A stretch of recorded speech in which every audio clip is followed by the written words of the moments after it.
ቻይናና አሜሪካ አንዱ ላይ የጣለውን ቀረጥ በ115% ለመቀነስ መስማማታቸውን ተከትሎ የዓለም የአክሲዮን ገበያ ከፍተኛ ጭማሪ ማሳየቱ ተነግሯል። ሁለቱ ሀገራት በስዊዘርላንድ ሲያደርጉት የቆየውን ድርድር ካጠናቀቁ በኋላ ጋዜጣዊ መግለጫ የሰጡ ሲሆን የንግድ ጦርነት ውስጥ ያስገቧቸው አንዱ በአንዱ ምርት ላይ የጣሏቸው ቀረጦችም ለ90 ቀናት መቋረጣቸውን ገልጸዋል። ዘነበ ኃይሉ በዝርዝር ተመልክቶታል። ሁለቱ የዓለማችን ባለግዙፍ ኢኮኖሚ ሀገራት የሆኑት አሜሪካና ቻይና ላለፉት 2 ወራት አንዱ በአንዱ ላይ በተደጋጋሚ በጣሉት ቀረጥ ምክንያት የነሱ ኢኮኖሚ ብቻ ሳይሆን የሌሎች ሀገራት ኢኮኖሚም ሲፈተን ቆይቷል። ከዚያ በኋላ ቻይናና አሜሪካ ይህንን የንግድ ጦርነታቸውን ለማቆም በማለም በአውሮፓዊቷ ስዊዘርላንድ መዲና ጄኔቫ ተገናኝተው ከመከሩ በኋላ ሁለቱም ሀገራት አንዱ በአንዱ ላይ ጣለውን ቀረጥ በ115% ለመቀነስ ነው መስማማታቸውን ያሳወቁትም። በዚህ መሰረት አሜሪካ በቻይና ምርቶች ላይ ጣለችው 145% ቀረጥ ወደ 30% ስታወርድ ቻይና በአሜሪካ ምርቶች ላይ ጥላው የቆየችውን 125% ቀረጥ ደግሞ ወደ 10% እንደሚወርድ ነው የተሰማው።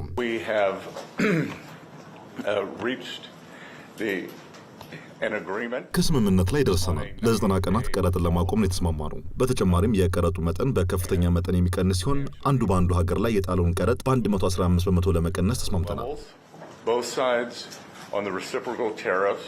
will move their tariffs down 115%. ታዲያ አንዳንድ የምጣኔ ሀብት ባለሙያዎች ድርድሩ በስነ ልቦና ረገድ ቻይናን አሸናፊ ያደረገና ቻይናውያንም በአሜሪካ ላይ ድል እንደተቀዳጁ እንዲሰማቸው ያደረገ መሆኑን ይጠቁማሉ። ሆኖም የአሜሪካ የገንዘብ ሚኒስትር ስኮት ቤንሰንት ድርድሩ ቀጣይነት ያለው መሆኑን ነው በጋዜጣዊ መግለጫቸው የጠቆሙት። የገንዘብ ሚኒስትሩ በቀጣይ ድርድራቸው የተለዩ 6 ስትራቴጂካዊ የንግድ ጉድለቶችን መሙላት በሚቻልባቸው ሁኔታዎች ላይ እንደሚመክሩ የጠቆሙ ሲሆን በሁለቱ ሀገራት መካከል ሚዛናዊ ንግድ እንዲኖር መደረግ አለበትም ብለዋል። እኛ ንግዱ እንዲቀጥል እንፈልጋለን። ነገር ግን ሚዛናዊ የሆነ ንግድ ነው የምንሻው እና ሁለቱም ሀገራት ይህንን ለማረጋገጥ ቁርጠኛ ናቸው። ቻይና ከዚህ በተሻለ ገበያውን ለተጨማሪ የአሜሪካ ምርቶች ክፍት እንድታደርግ እንፈልጋለን። የቻይና ልዑካን ቡድን መሪ የሆኑት የቻይናው ምክትል ጠቅላይ ሚኒስትር ሂ ሊፊንግ ከድርድሩ በኋላ በኢኮኖሚና ንግድ ዘርፎች ላይ የሚነሱ ጥያቄዎችን የሚመልስ የምክክር ቡድን ማቋቋማቸውን ገልጸዋል። ሁለቱ ሀገራት በኢኮኖሚና ንግድ ዙሪያ ያላቸውን ችግሮች ለመቅረፍ የሚያስችላቸውን አሰራር ለመከተል ተስማምተናል። ይህንን ሂደት የሚመሩ የሁለቱ ሀገራት ቁልፍ ሰዎችን በመምረጥ ተጨማሪ ምክክሮችን እናካሄዳለን። ምክትል ጠቅላይ ሚኒስትሩ ቻይና በንግድ ጦርነት እንደማታምን በመግለጽም ይህ ሁኔታ አስገዳጅ ሆኖ ከተገኘ ግን ሁሌም የአጸፋ እርምጃ እንደሚወሰድ አክለው ገልጸዋል። ቻይና በዚህ የንግድ ጦርነት ላይ የነበራትን አቋም ግልጽና ተለዋዋጭ ያልሆነ ነው። ይህም ቻይና የንግድ ጦርነት ውስጥ መግባት አትፈልግም።